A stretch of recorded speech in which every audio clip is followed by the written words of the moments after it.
Hey, what are you doing? Open up. Why don't you just stay here for a while? I was locked in the basement by my husband's child, Ethan. I tried to open the basement door many times, but it wouldn't budge. Originally, I had been in an accident and was using an electric wheelchair. So, I couldn't move well. It's cold. Well, of course. It's 28 degrees right now. Why are you doing this? Then, Ethan started laughing loudly. I've been irritated with you for a long time. What? Pretending to be a mother. You might as well become a mummy staying in a place like this, right? What's wrong with you? We're going on a trip for 3 nights and 4 days. So, try your best until we get back. Please, let me out of here. My cries of anguish did not reach Ethan. Only the sound of his footsteps fading away echoed. I had no choice but to despair, unable to do anything. 4 days after being locked up, Ethan returned from his trip. What is this? Realizing something was terribly wrong, he hurried to the basement. Tentatively, when Ethan looked into the basement, he was met with a shocking scene. While Ethan stood frozen, a grand act of revenge began. My name is Kim, and I work as a salesperson at a cosmetics company. I got married when I was 30. What was different about this marriage was that my husband, Steve, had a child from his former marriage.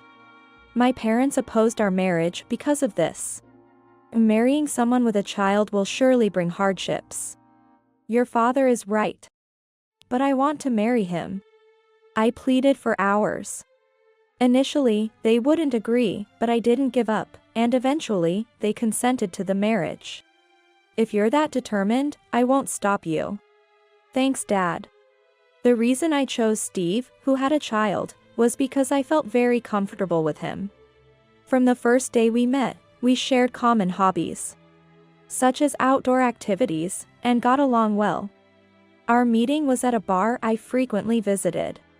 By chance, we sat next to each other and ordered the same drink, which led to a casual conversation. After seeing each other several times, we exchanged contact information.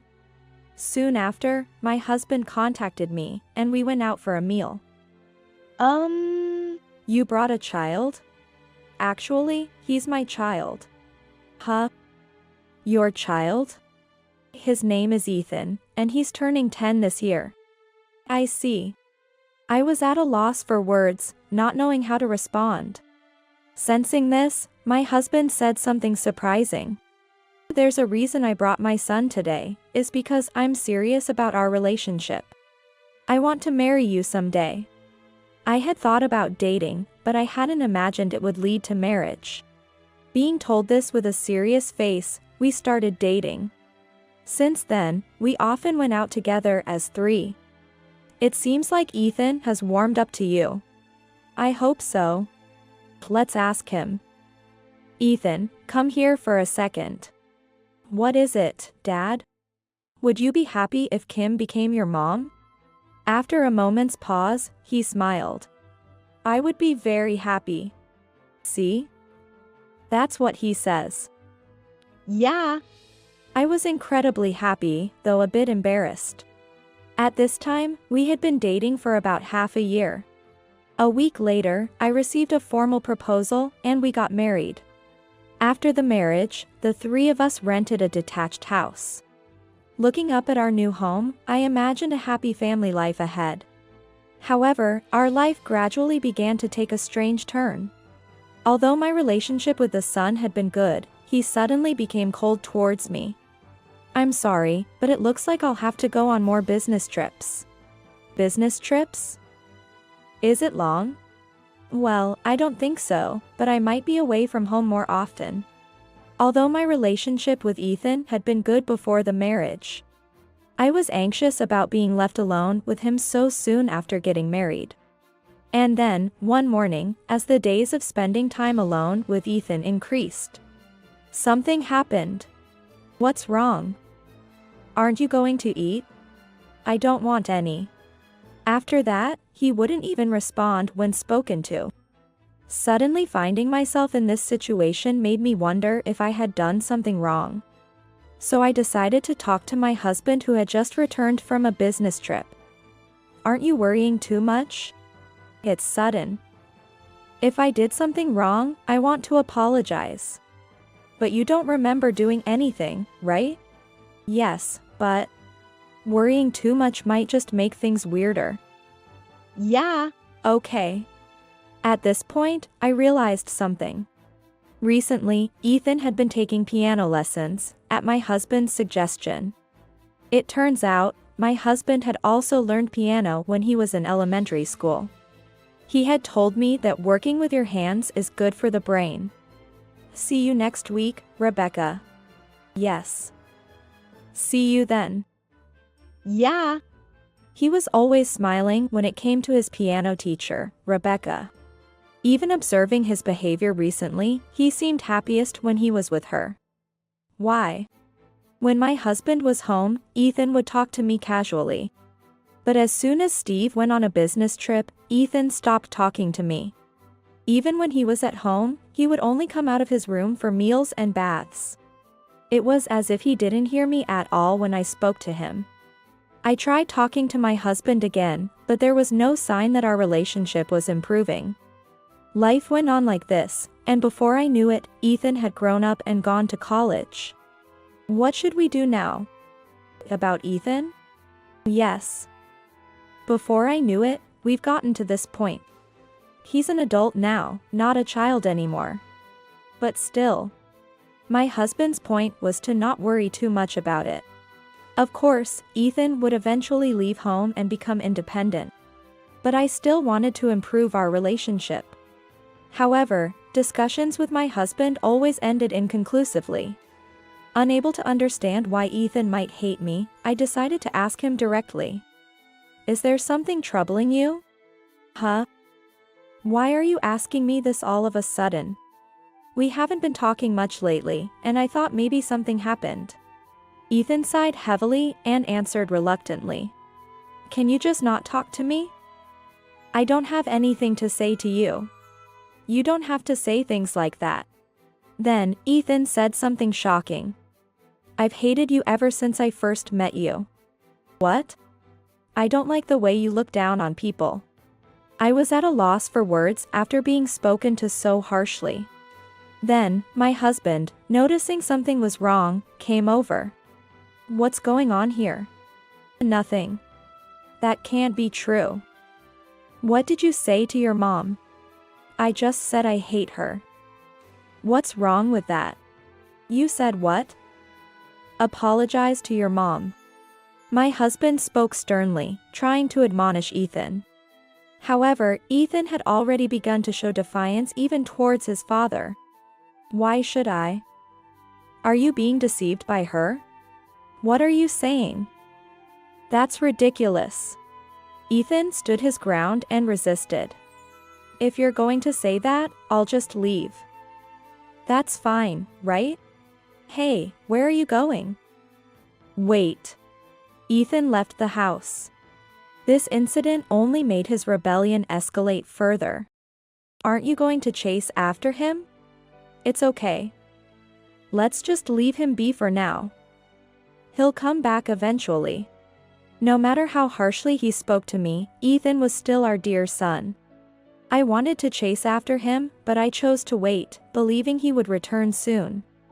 However, Ethan did not come back the next night. Unable to stay put, I went outside. I thought to myself, he couldn't possibly be near the house. Regretting my impulsiveness for coming out without a plan, I then saw Ethan emerging from a house in front of me. I quickly hid behind a tree. What is he doing here? I stayed hidden until Ethan disappeared into the darkness.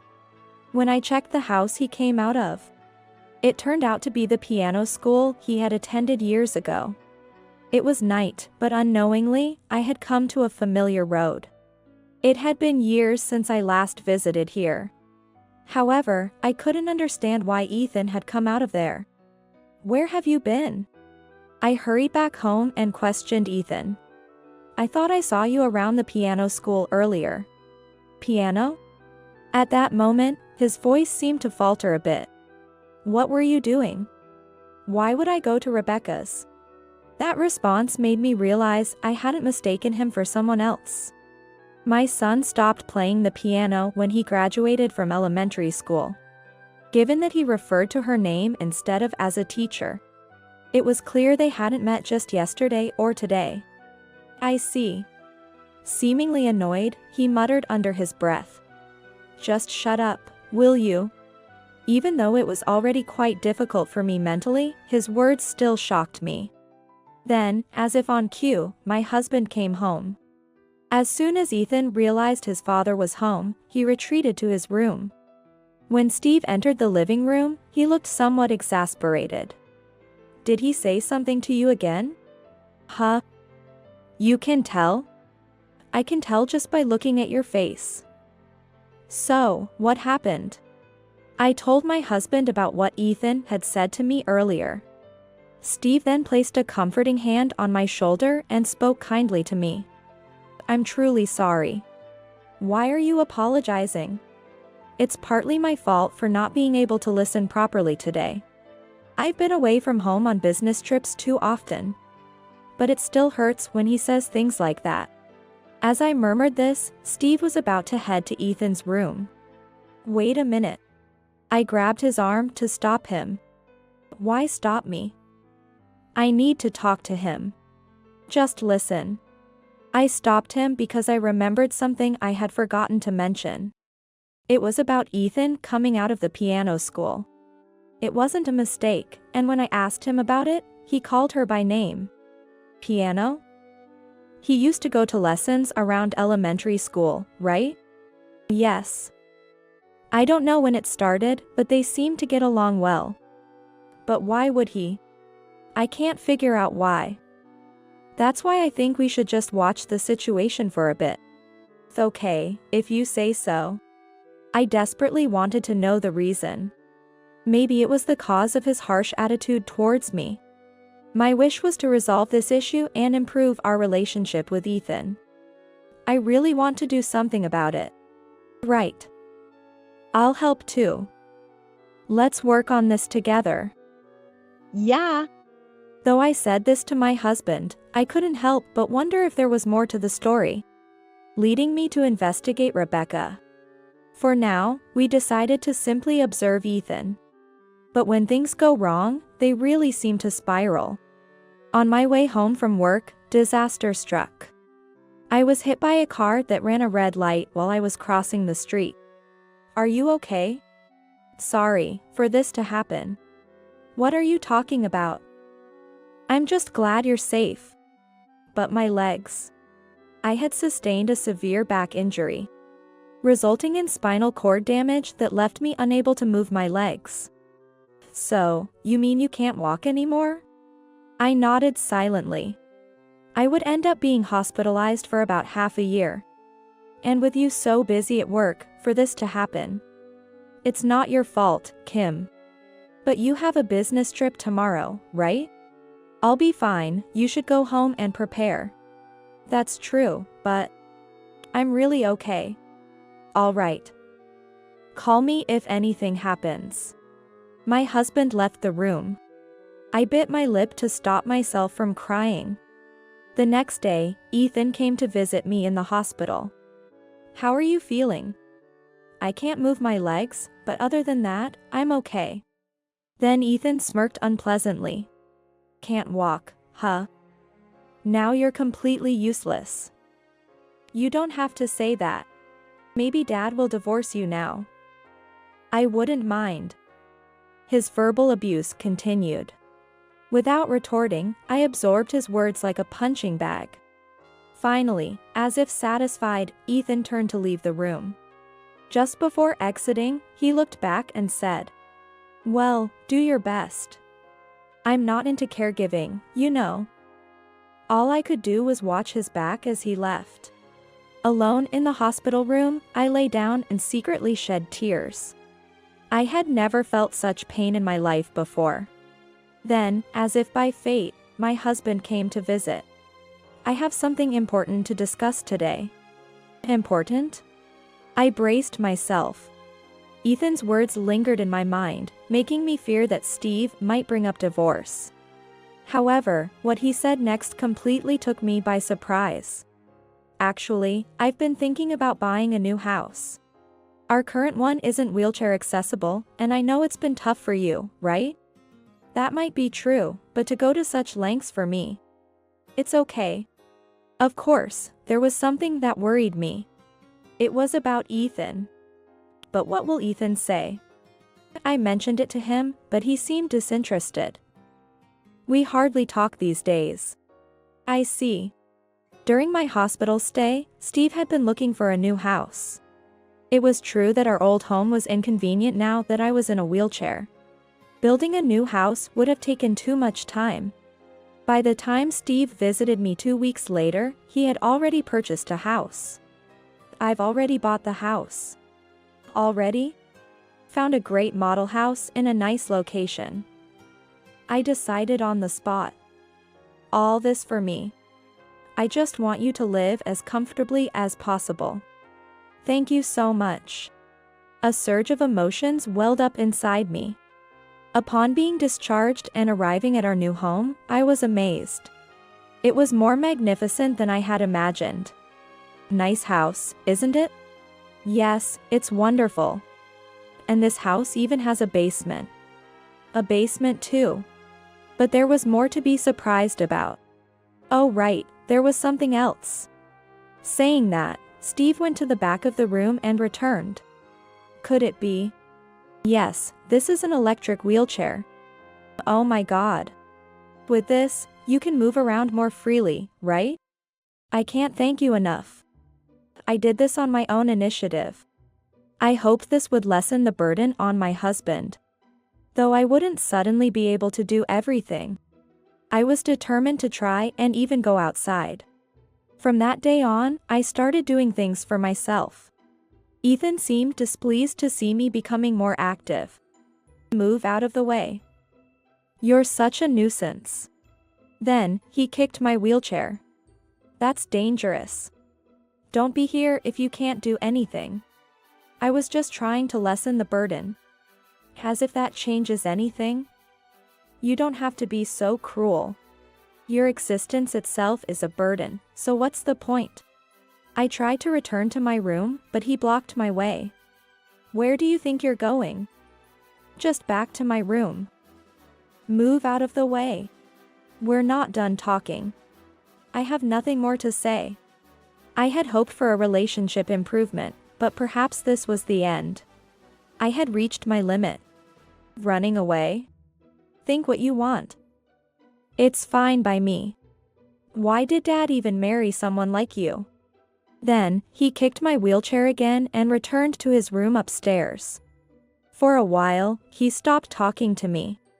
This silence was somewhat a relief. Sorry, but I've got another business trip. Understood. I'm sorry, especially since we haven't resolved things with Ethan. It's okay. I'll call if anything happens. As Steve left for his trip, life with Ethan resumed. With Steve gone, Ethan often stayed out. Now, I found myself anxious about when he would return. However, Ethan didn't come home until after I had gone to bed that night. The next morning, I woke to loud noises coming from upstairs. It seemed he had returned while I was asleep, but there was no sign of him leaving his room. Well, time to get to work today. I was determined.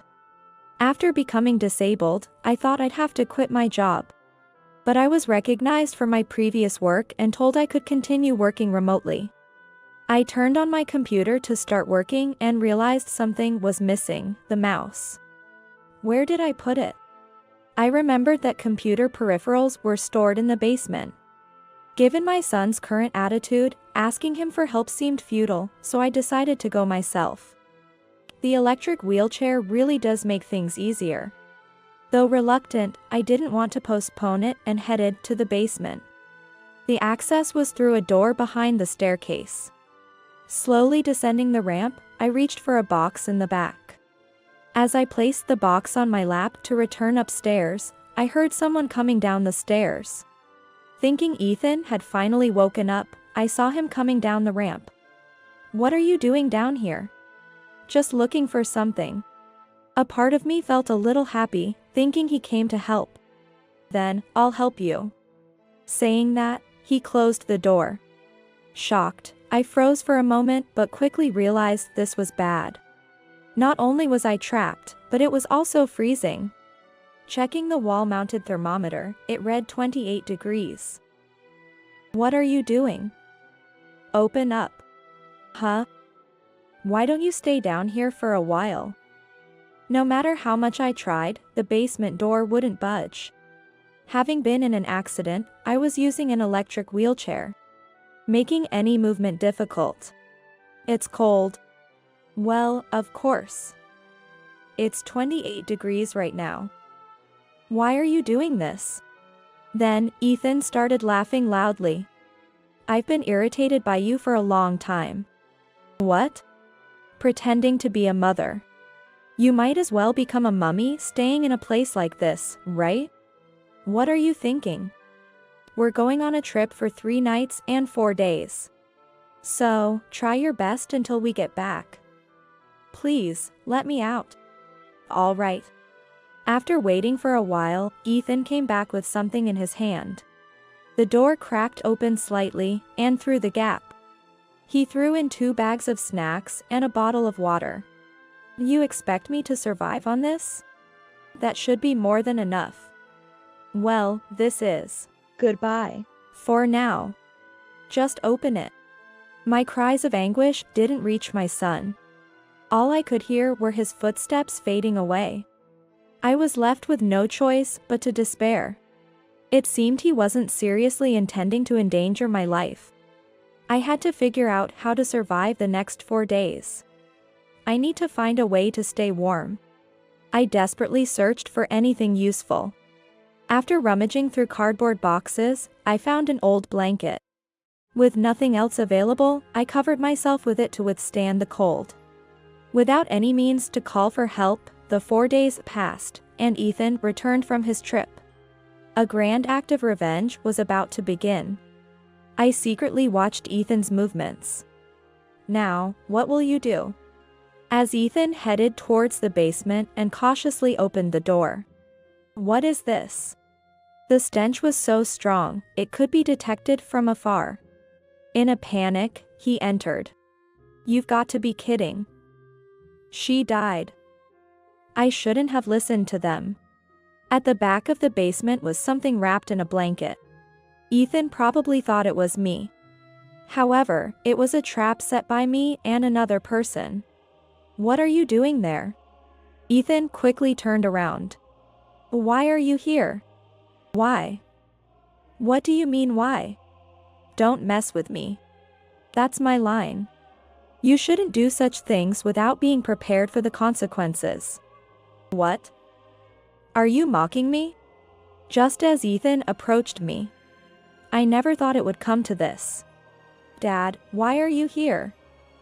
"You were supposed to be on a business trip. I came back because I couldn't get in touch. Then I found out she was trapped in the basement. Indeed, I was rescued by my husband's efforts. It was just yesterday that I was freed from the basement." To deceive Ethan, my husband and I placed kitchen waste in a bag to mimic the appearance of decay, and used a blanket to resemble me. The plan was a complete success. "So, who is this person you mentioned?" "Huh? Did I say something like that?" "Don't play dumb. I really don't know what you're talking about." That's when I had a realization. Could it be Rebecca? Ethan stepped back. It was clear I had hit the nail on the head. "You did mention coming out of the piano school before, right?" "Yes." "They must have been sneaking around behind our backs."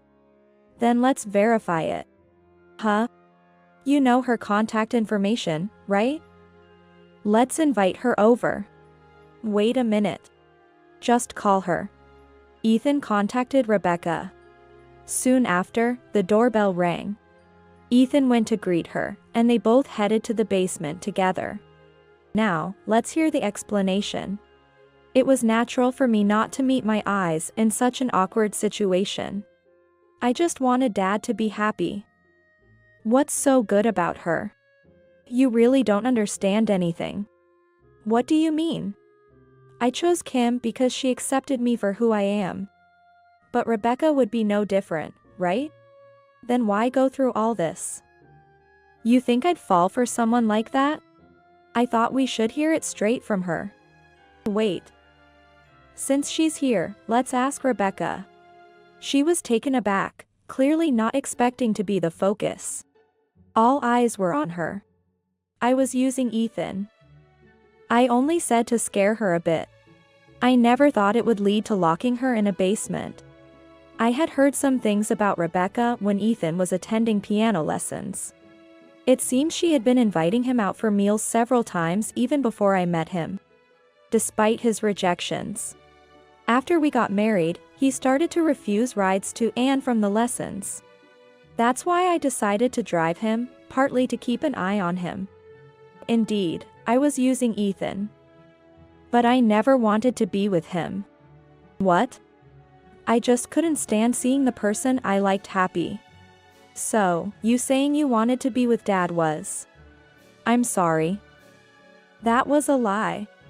Then, I remembered something I had looked into before. It wouldn't have worked out anyway. What do you mean?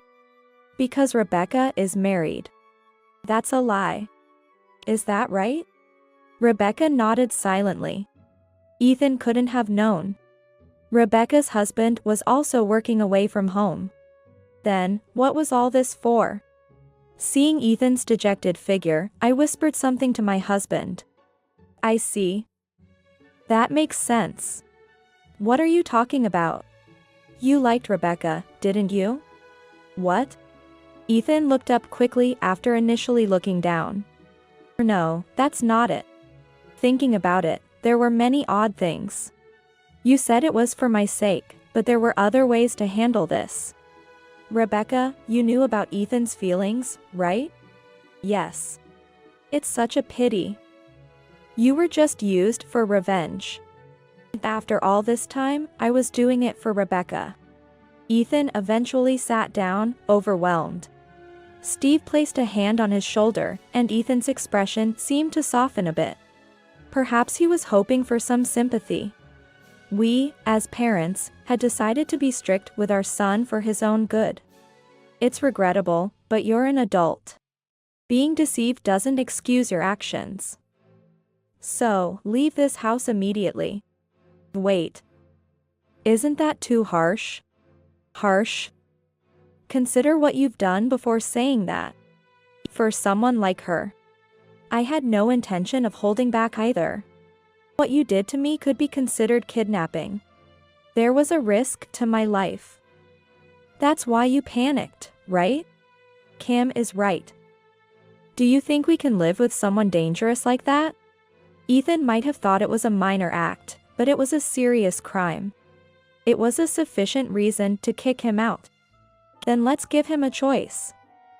Either we call the police now, or he leaves this house. That's a good idea. So, what's it going to be? Giving Ethan a choice was deliberate, but he never really had an option. I understand. I'll leave. All right. I will still pay for your tuition until you graduate. You'll have to figure out the rest on your own. And don't ever come back to this house. Isn't that a bit too much? Would you prefer to be reported? Hearing that, Ethan looked down and fell silent again. Rebecca. What should I do now? He was seeking help from Rebecca. But her demeanor was no longer quiet, anger towards Ethan was palpable. You really screwed things up. Who asked you to go this far? I never thought you were this foolish. But, I just did what you said. Did what I said? I never told you to commit a crime. What's that supposed to mean? You deceived me first. A pointless argument unfolded before us. If you want to fight, do it outside. It's just a nuisance here. Exactly. If you two continue to cause a disturbance, I'll really call the police. With my intervention, the two of them regained some composure and left the house, continuing their argument. Part of me wondered if kicking Ethan out was too harsh. But what Ethan did to me was a crime. He needs to understand the gravity of his actions and live a righteous life. This was the right thing to do, wasn't it? Yes. You don't need to worry about it, Kim. But still, it's okay. If we coddle him, he'll never truly grow up. You're right. After leaving the house, my son started living alone in an apartment. As my husband had promised, we continued to pay for his tuition. But he was earning his living expenses on his own. Apparently, one part-time job wasn't enough, so he seems to be juggling several jobs. There was one time when he called me. I'm sorry for everything. Could you lend me some money? Why should I do that? You chose to leave this home. So, it's like that, huh? What are you talking about? It's always been about Dad, not me, right? If that's how you feel, don't bother calling me again. Like I'd ever contact you again. He hung up.